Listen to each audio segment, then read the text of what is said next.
Olá, tudo bem? Eu sou Aldo Luna e este é o canal Reflexivo. Aqui, semanalmente, falamos sobre educação, cultura, filosofia, sobre comportamento humano. E hoje vamos falar sobre filosofia e vamos destacar, mesmo de forma fragmentada, os maiores filósofos da história. Daqui a pouquinho, logo depois da vinheta.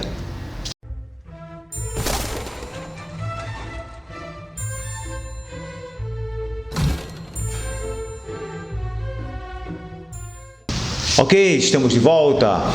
Vamos então sobre os maiores filósofos da história, aqueles que mais influenciaram o nosso Ocidente. Vamos começar por Tales de Mileto.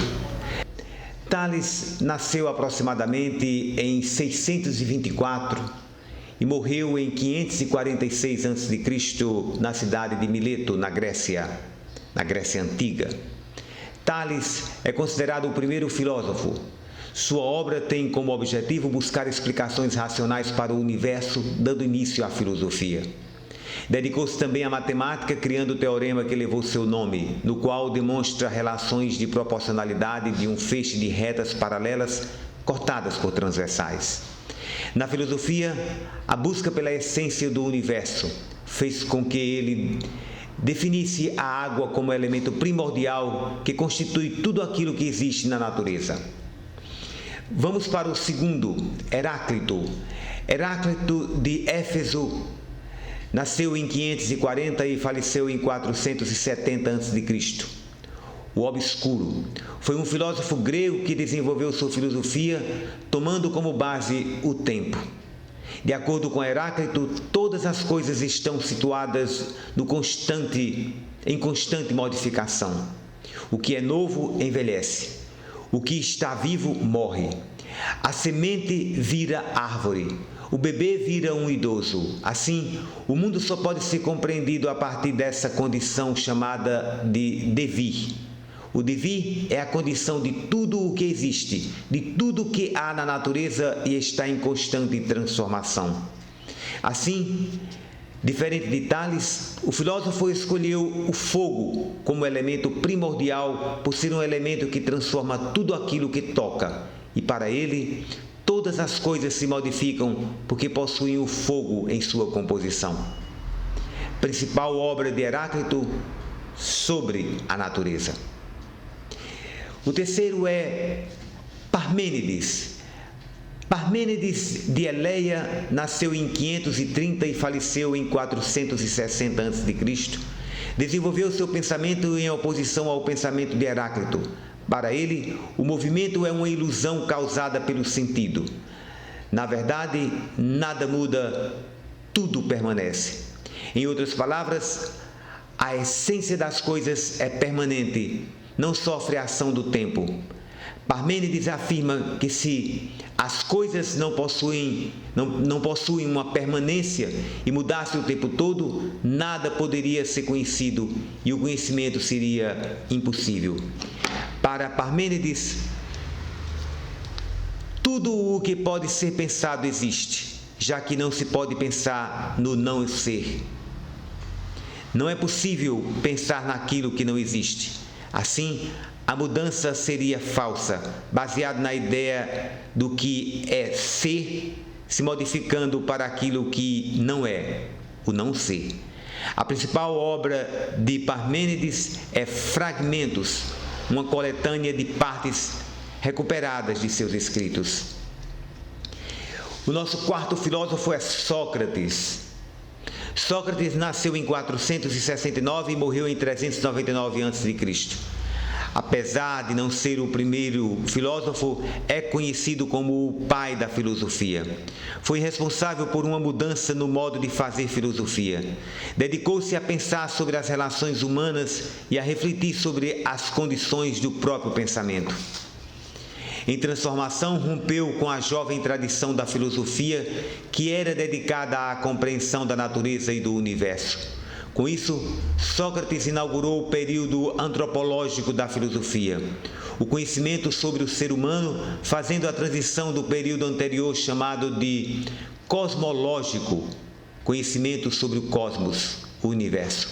Para Sócrates, o conhecimento das pessoas, mesmo os sábios, era parcial, já que era baseado na opinião e na autoridade daqueles que se diziam sábios, e não no pensamento racional. Por sua atitude crítica em relação ao conhecimento, por questionar e enfurecer os poderosos de Atenas, Sócrates foi condenado à morte, acusado de atentar contra os deuses gregos e corromper a juventude ateniense. O julgamento de Sócrates está descrito no livro A República, de Platão. Nenhuma obra de Sócrates foi escrita. Ele acreditava que a escrita engessava o pensamento e que a verdadeira filosofia se fazia a partir da reflexão. Assim, tudo o que se sabe sobre o pensamento socrático é mediado por seus críticos como Aristófanes e seus discípulos Xenofonte e principalmente Platão.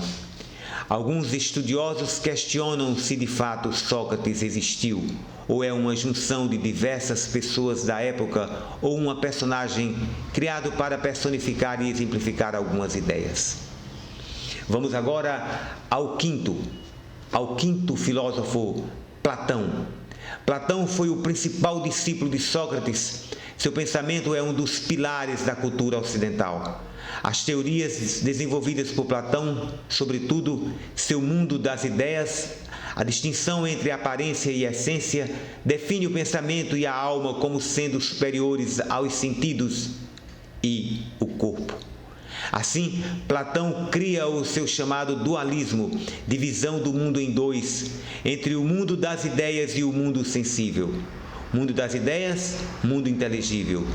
Lugar onde residem as ideias, as essências das coisas, que só podem ser conhecidas através da razão.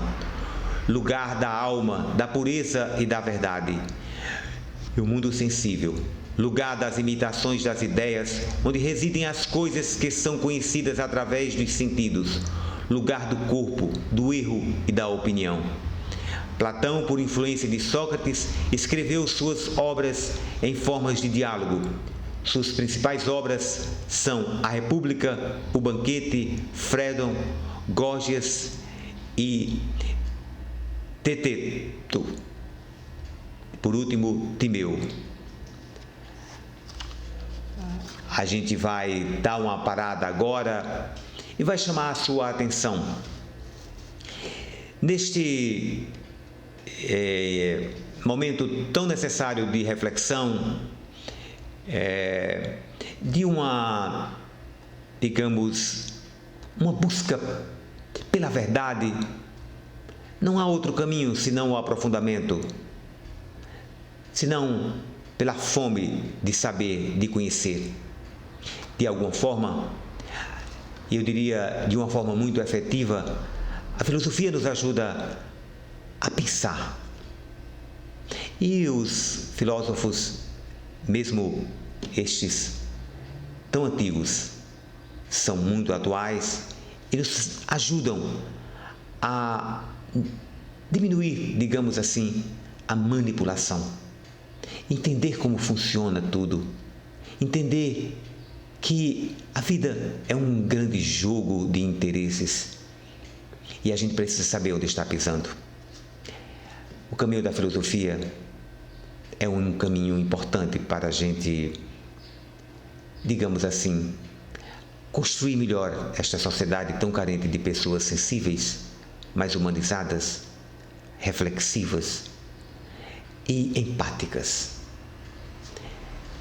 No próximo canal reflexivo, voltaremos com mais 5 filósofos, os maiores da história.